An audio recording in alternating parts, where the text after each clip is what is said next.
Hi church family, Pastor Dan here, and to visitors, welcome to our devotional channel here at Rockhampton Baptist. Now, whenever you play Pictionary, no matter how good you are, it's always difficult to draw exactly what the card says, exactly in enough detail that someone will be able to guess it, but even in enough detail that it actually captures what that thing is. The team might be sitting there, at least when I draw, they're scratching their heads, trying to work out what these scribbles and these little kind of weird lines join up to be. It's never as good as what it's meant to be. Even an artist, a professional artist, which I'm far from, when they draw something like a landscape picture, it's beautiful when they put it all together, but it's still never as good as being there in person and actually seeing it. The amount of detail that you can pick up in a painting is never as much as being there in person. The different details, the different lights, the different perspectives you can grab. It's never as great. We're going to look at Hebrews chapter 10 today, verses 1 to 10, if you want to draw and turn there with me today. It says, "The law is only a shadow of the good things that are coming, not the realities themselves. For this reason, it can never, by the same sacrifices repeated endlessly, year after year, make perfect those who draw near to worship. Otherwise, they would not have been stopped being offered. For the worshippers would have been cleansed once for all, and would no longer have felt guilty for their sins. But those sacrifices are an annual reminder of sins. It is impossible for the blood of bulls and goats to take away sins. Therefore, when Christ came into the world, he said, 'Sacrifice and offering you did not desire, but a body you prepared for me. With burnt offerings and sin offerings you were not pleased.' Then he said, 'Here I am. It is written about me in the scroll. I have come to do your will, my God.' First he said, 'Sacrifices and offerings, burnt offerings and sin offerings you did not desire, nor were you pleased with them, though they were offered in accordance with the law.' Then he said, 'Here I am. I have come to do your will.' He sets aside the first to establish the second. And by that will, we have been made holy through the sacrifice of the body of Jesus Christ once for all." The author continues describing the impact and what Jesus did, and the difference between the old law and the old covenant and the new law. And here he uses the word that the law was only a shadow of what was to come. It was only an outline. It was only a glimpse of what was to come in the new covenant, a glimpse of what was to be.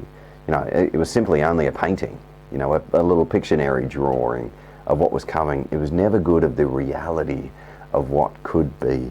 The sacrifices and all that was required by the law in the Old Testament, by the Jewish people, it never actually paid for it. The blood of the bulls and the goats, they never actually took away the sins of the people. He said this before in Hebrews. He's actually reminding us again and again. These sacrifices were simply an annual reminder to them that God is there and God is going to save them. That God is going to save them, and that through their obedience they would be saved when the Messiah would come, when Jesus would come. And then in verse 5 there, you've got these words from the psalmist. From Psalm 40, these words about sacrifice and offering and a body prepared. And then he said, "Here I am, I've come to do your will." Jesus said these words quite often. We see back in verses like Matthew and in John, he says, "I've come to do the will of the Father." That was exactly what Jesus came to do. In the Garden of Gethsemane, in Matthew 26, he says that, if it's your will, take this cup from me. But if not, I will follow you. I will do your will, God. This was required. What Jesus did was required. It was required under the law, and Jesus did it willingly. He did it to meet the satisfaction of a just God that we have. And the severity of sin could not be covered by simple animals or sacrifice or anything else apart from Jesus. Jesus was the only way. That simple disobedience that Adam and Eve did, that flowed on to generational disobedience, was simple, but it could only be paid for. It could only be turned around through an act of God, through Jesus himself. And through the will of God, we have been made holy.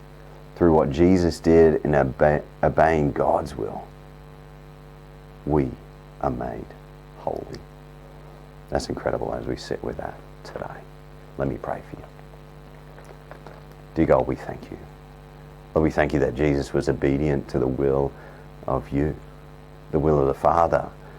Lord, we thank you that, Lord, you showed us in century past, you showed the people what you would actually do. Lord, a shadow of what was to come. Lord, help us today, 2,000 years after Jesus' act. Lord, help us to understand the severity of it. Lord, the enormity of it.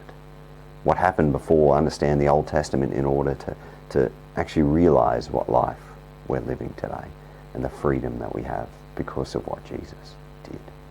Amen. Keep walking with God. Talk to him. Let him talk back to you as you read the Bible. Understand these words. Understand the severity and what Jesus did to follow his Father's will. And follow him and do the same. Keep looking for opportunities to bless others. We'll see you soon.